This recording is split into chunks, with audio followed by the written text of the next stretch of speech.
Hello Rafson, you look somewhat thoughtful. What are you thinking about? You are right, Abrar. I am thinking about the glorious future of digital Bangladesh.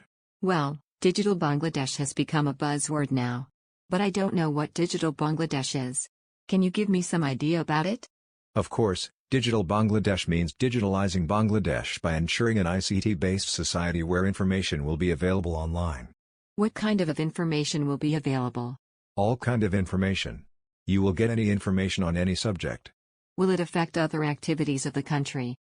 Of course it will greatly influence all government and non-government activities of the country.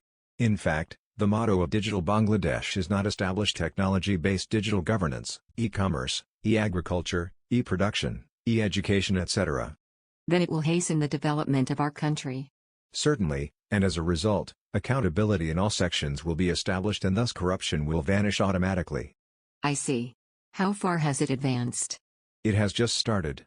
We have some obstacles on the way. What the obstacles? Oh yes, we hope that our government will be able to establish a digital Bangladesh overcoming all obstacles on the way.